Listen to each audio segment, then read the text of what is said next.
Just as a point of clarification, Asbury College, now Asbury University, is not a Salvation Army institution, although it's made an incredible contribution to the training and development of persons who have committed their lives to Salvation Army service. So we have a link in that way, but it's an independent Christian university in the Wesleyan holiness tradition, committed to academic excellence and spiritual vitality. It was a great privilege to serve that institution, which is our alma mater and where Kay and I met and married. So that's why we migrated back there. And my friends at Pure Hope will see I've reverted to type and uniform. So there we are. I wanted to say, just preliminary to reviewing these recommendations, that I get a sense that on the one hand, we are, those of us who are concerned for sexual purity, for integrity of persons, for those victimized by our sexualized culture and all its expressions, the whole trafficking issue and all that we've talked about, we are faced by powerful forces. We have powerful enemies out there. And we're called to love our enemies. Somebody said we ought to pray for the pornographers. And we need to do that. And we do that. But we are faced by these powerful forces. But the other impression I get is that we have more allies than we realize. More people in the culture who are concerned about this problem. More people that recognize that we're in deep trouble in America, in our increasingly sexualized culture. And they want to do something, and their assistance can be elicited if we approach it in the ways that we are exploring now. And if not now, when? And if not us, who? And if not this, what? But we all know we need to act, and we're called here to engage with these issues as we pray, as we seek to understand them, and then as we resolve to do something about it, and as we engage and confront the issues that are before us. So just with that preliminary word, the other thing that concerns me is as we develop these recommendations, we give some consideration in our own minds as to who bells the cat, who does this when we make a recommendation. And we need to reflect on it, and maybe us. Maybe God is speaking to us. We have allies out there, but we have God on our side. I want to say that. We have God on our side, and this is His cause as much and more than it's our cause. We're concerned because God's concerned about this. Now to the education sector. What a pleasure to sit with all of you. What a privilege. That's another general impression I have. We have heroes here. We have veterans of the fight. We have battle-scarred warriors that are here in this fight, one way or another, bearing perhaps inner wounds that none of us can begin to assess.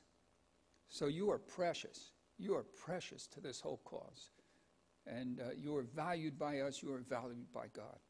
And we thank you for your dedication, commitment to hurting people across the world.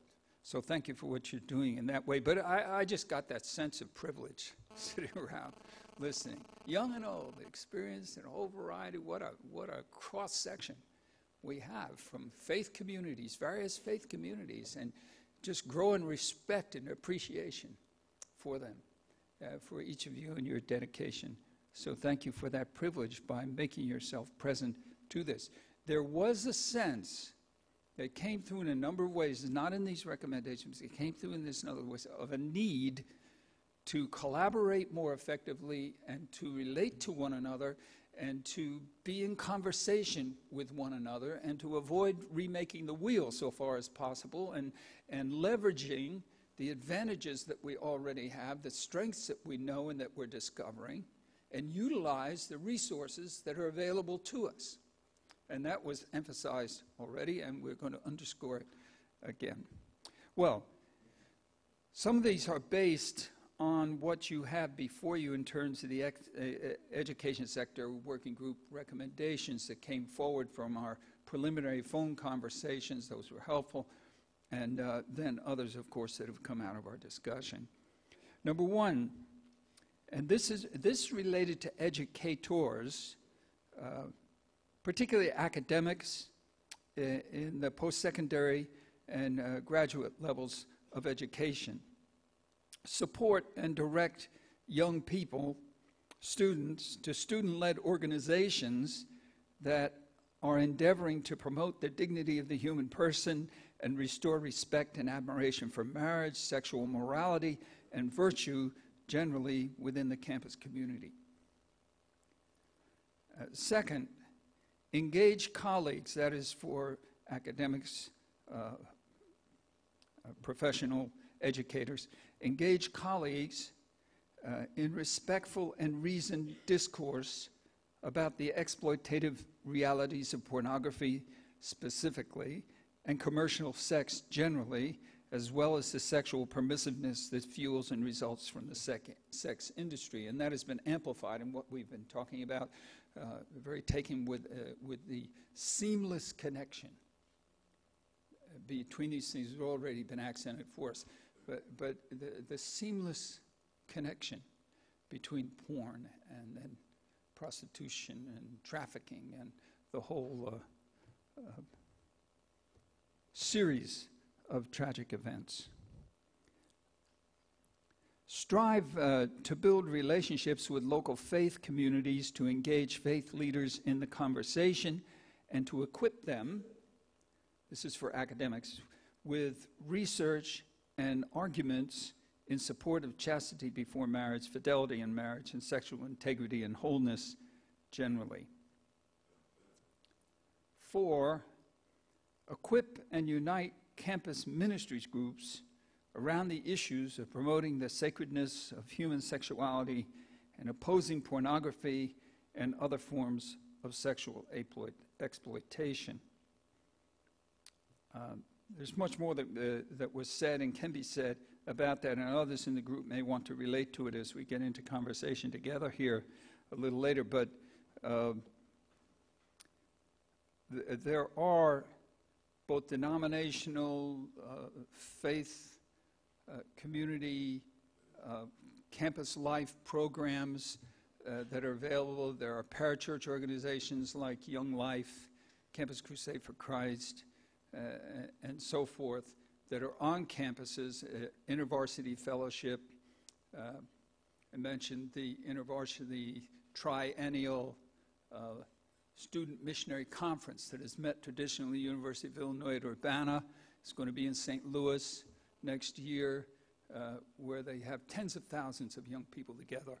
And to get there and exhibit, to present, to be present to that kind of an occasion, and to raise these issues and seek to get them on the program would be a valuable way of engaging this issue. We also talked a little about the Christian music festivals that bring together tens of thousands of young people, an opportunity to speak into that situation to students. There are sometimes workshops and seminars going on in connection with those, and utilizing these kinds of opportunities to engage with young people.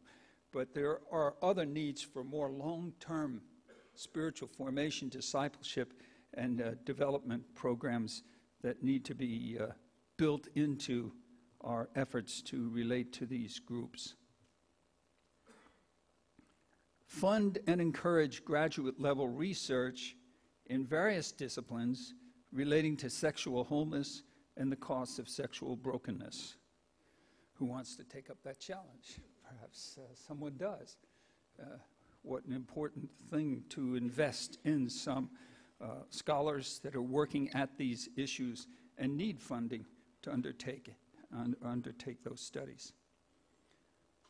Groom young people in a different direction, cultivate young leaders to be advocates, to mentor peers, and those younger than themselves.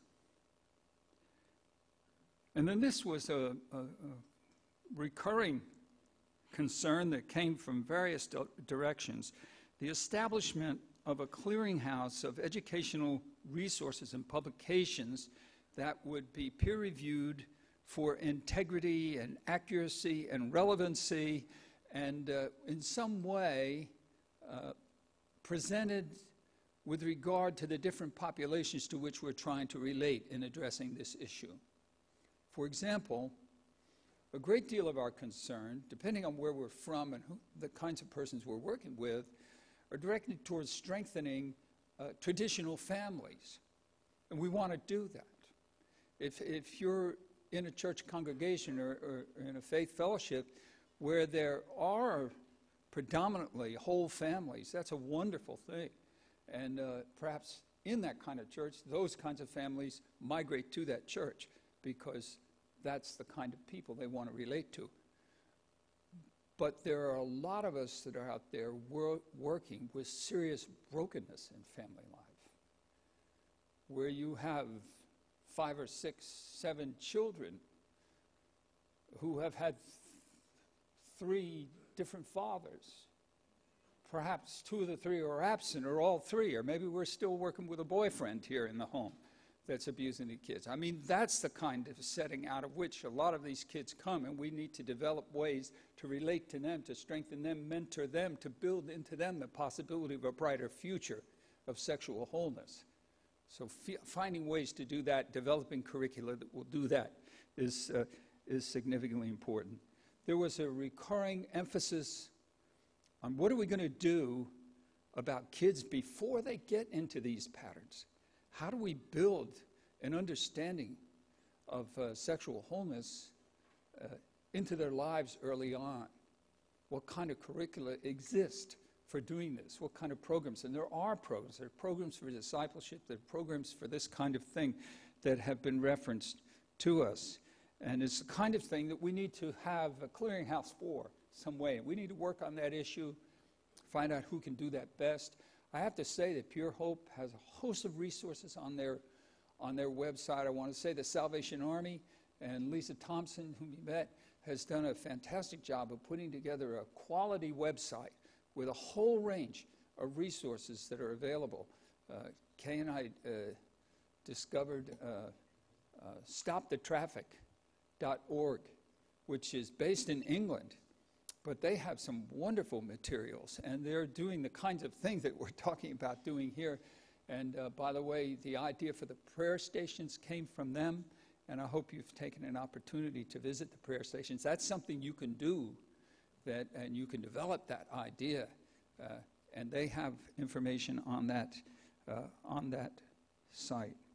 Now, with the K-12 group, promote training for educators with respect to awareness and understanding of sexual abuse generally, and specifically the red flags related to pornography, exposure, or sexual activity among teens and preteens. Secondly, develop resources to augment existing sex education curricula in the public schools to include information on sexual exploitation, sexual abuse, pornography consumption, and references to the new exploitative environment generally. One of the concerns was that we not abandon the public schools. We have educators here who have given a lifetime to public school education. And it's one of the areas in which we may discover that we have more friends than we know. And people may not be persons of committed Christian faith or Jewish faith or whatever, but they are people who are concerned about the future of their young people. And they want help, and they know they've got a big, big problem with the sexualization of the culture here in America, and they want help with dealing with that problem. And we may discover, if we engage it, whether through the PTA, someone said, what about the PTA? What about other groups that are working on that campus? What about parent groups? What about the teacher education program, the continuing education program for teachers? They have to amass credits in order to keep their accreditation, and perhaps this kind of concern can be introduced into that process, a workshop on these kinds of issues, sensitizing them to them? What about getting the principals on board, the administrators of these institutions? Go to the district. Someone has suggested we need to knock on that door and present this kind of a resource and say you're addressing sex education. These curricula were developed in the 80s. They're out of date. There are a whole new range of problems that have emerged. What are we talking to students about those problems? What are we saying to them about those problems? And say, we want you to talk specifically about pornography and how it relates to trafficking and how it relates to the breakup of families, or to the possibility of students having wholesome relationships in the future, and so forth. So it's a matter of taking the initiative to address them. We may get more of a welcome than we know. Encourage local congregations to adopt local schools to supply after-school mentoring and tutoring.